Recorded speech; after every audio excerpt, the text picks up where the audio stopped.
Hi, this is Pushti, and welcome back to another unboxing review. Today I'm doing something very special because it is the 10th anniversary of this. Now, it's not quite the 10th anniversary, you might have noticed, because this was released in 2013 and it's 2024 now, but I received this model in 2014, so it's the 10th anniversary of this prop slash universal remote. Anyway, yeah, of course, it is the 10th Dr. Sonic Screwdriver Universal Remote Control. It's got the Doctor Who logo on either side, legal stuff on the bottom, one's company, obviously. And please pause if you want to read any of this.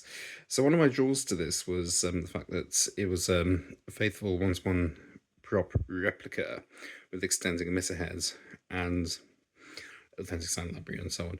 And I just thought, yes, this is what I want. And this was actually my first proper prop replica, if you can call it that. I've kept the box intact and things like that. So here we have a fully functioning gesture-based universal remote control 10th Doctor Sonic Screwdriver Alon Z. And so the pattern is continued on the box there. On the inside, so nothing else inside the box. We have the plastic bag. So I've repackaged this just for this.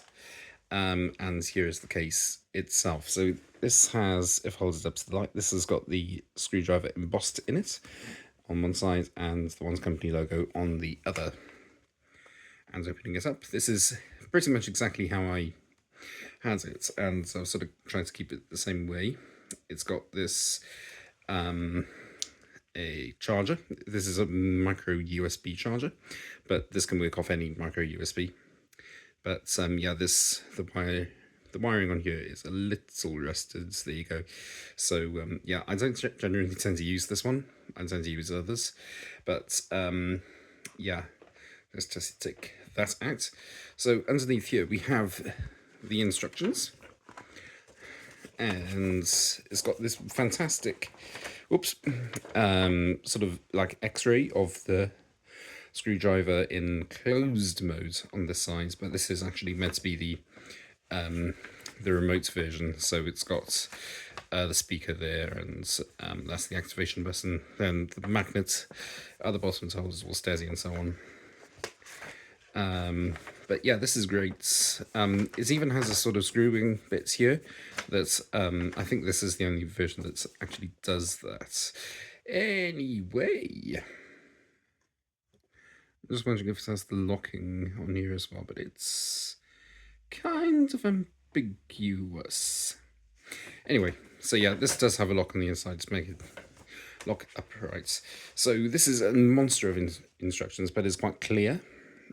So please pause if you want to read any of this. I'm just going to try and keep it all in frame. There you go. So gesture-based technology and so on. So it also has a stand on the side. So this stand is slightly worn. There's nothing else inside the box, by the way. It's just that. Anyway, this stand is slightly worn. It's slightly tarnished, but as you can see, definitely where the magnet is, just goes on like that, and it sort of balances there. It's not the most secure thing in the wheels, but it is quite good. And I think this was the first Sonic Screwdriver replica slash toy to actually have it standing up, I believe. Or at least this is the earliest example I can think of. And other companies like Roboto started jumping on that bandwagon. Anyway, this is it. Let me just move some things out of the way. And this is beautiful. It honestly is. This isn't quite in pristine condition because I've dropped it a couple of times, and it's got that there where I try to prise the collar off to change the battery in my attempt. So the core is also slightly chipped as well due to that, but not noticeably. There you go. So it has that. And it's also got the removable end cap with the charging port on the bottom. Now, There's not a lot I can say about this without repeating what is said in other reviews and so on. Like, programming is just simple as you can get the Morse code here. What I've discovered, but here are a few tricks I've discovered with this. I charged it last night, so it's evidently still not holding its charge that well. But yeah, here are a few things I've noticed with it. So it doesn't drain power, or it doesn't use power in FX mode unless the button is pushed, meaning that it can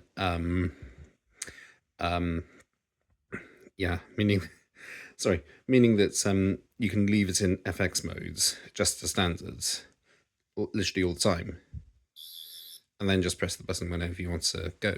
So there's that. I think that's quite nice. Another thing that I've noticed with this is that there's a secret mode on it. So let's try and find that. So go into any mode apart from FX mode. Turn it off. Don't turn it back on. Turn it off. Now, what you do is you press and hold. Keep holding.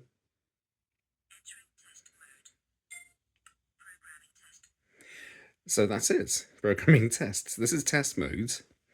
So you can program it. And just normal programming for this. If you have one, then please try it out. And if you have another one model, you know how to program it. So let's press the button for control test. And it's just going to say unassigned for anything unless you've actually programmed something into it. And this is the fun part. Press it again for FX test.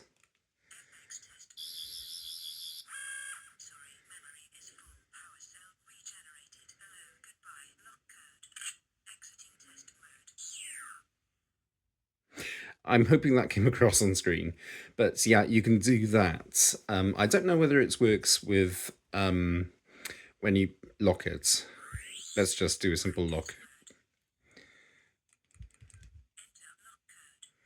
Just going to do 111 because why not?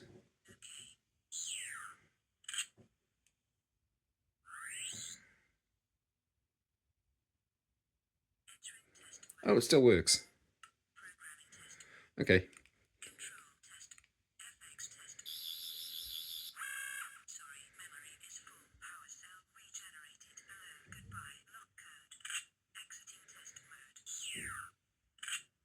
And it locks. So even though you haven't unlocked it in the first place, which I think is interesting. But there you go. That's it. Again, please watch other people's reviews for how to program and things like that. I will just go over some of the... I will go over some of the sound effects. So let's first erase the lock code.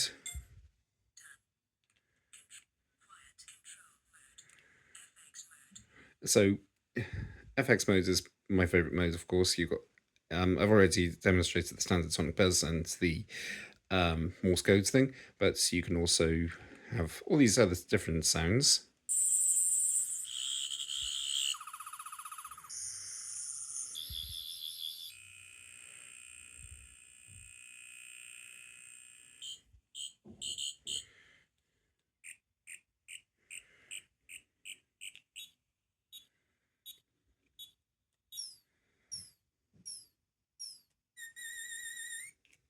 So there you go. All those different sounds from Sonic Screwdriver history. Some of you may recognize a few, like the Mine Destination from the Sea Devils is very iconic. But yeah, I just want to talk about how I would change this, because this is absolutely beautiful and it's 1-to-1 scale replica, obviously. Things I would change, I would probably add some grub screws there. I might change the angle of the emitter head slightly, so sort of twist it so that it's like that rather than like that, as per the illustration on here, and also I think on the Roboto replicas and so on. It's angled at a different angle. However, in other behind the scenes photos I've seen of this, like in there's a behind the scenes photo of it in the Next Doctor, where it's actually like this. So yeah, I mean that's fine. Um, what else? The cap. People have complained that the cap is a different color to how it appears in the show. You can fix that easily just by painting it. Um, I might not have the lock next time because the locking is just a bit meh. I mean, it's good for displaying. It's because now you can display it like that. But yeah, I prefer to display it like that because it's not top heavy. Um, Now I just want to get onto the battery. So when I showcased this in my wide slider video, a couple of people asked about the battery because I've had the battery replaced on this one, and yeah, this is a common problem with these 10th Doctor screwdrivers because the batteries drain really quickly. Oh no, not quite. The batteries basically fail if you don't charge it enough. It's a frequent problem on these, and the one company are aware. So yeah, this came about because I emailed the one company and and said my 10th Doctor universal remote has died. When it's plugged in, but could you do something about it? And they said, unfortunately, we don't stock that anymore. But this is a really common problem. So we'll give you details of the battery and how to disassemble it and then reassemble it and so on. And they were really helpful, in all fairness. And you could do it as a DIY thing. So I can't remember off the top of my head what battery they use or which battery they used in this one, but you can't find it basically, so you have to use alternatives.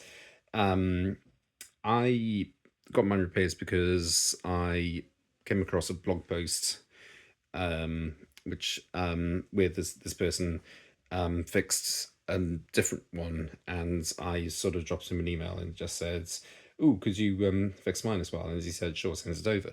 So I sent it to him in Worthing, I believe, and yeah, and then he repairs it and sends it back, and yeah, that was fantastic. And since then, so this was back in 2021, by the way. And since then, I've been carrying this basically as I go because I'm freelance and I work everywhere. But I've been carrying it around so that I can charge it almost religiously every month. I've got a little reminder in my calendar every month just to charge my sonic screwdriver. Um, and I do it. In fact, I do a bit more than that because sometimes it frequently says um, power cell depleted, and so I have to charge it again. So, um, but yeah, it works fine as it is. Um, Now, people have asked me how if there are other places to get it repaired. The Timekeeper on Instagram, the Timekeeper 10. I'll try and put a link in the description for him.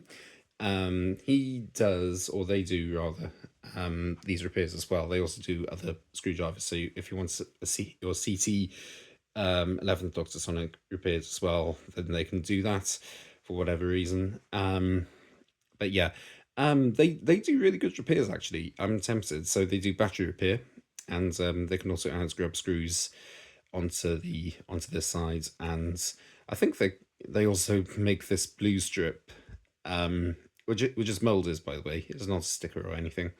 They can make that into that they can make that sort of glow in the dark, which is really nice. But yeah, I even though the battery is strange, and I haven't had those modifications, I'm still happy with this after 10 years, and it's still one of my favorite screwdriver replicas after 10 years as well. It's just incredible. I just love it. And it's always sits on display whenever I'm home or whatever. And yeah, it's just a phenomenal replica, and I'm so glad that I got it repaired. And um, yeah, please please do your own digging and find someone who can repair them, because there are quite a few people around who are willing to do that. As I said, Timekeeper10 on Instagram can do it, and of course the person I went to in Worthing. But yeah, I don't know what else to say now. But yeah, thank you very much for bearing with me on that. And I shall see you again next time, when in a fortnight's time for another unboxing review. Until then, have a great time. Please like and subscribe, and I shall see you then. Goodbye.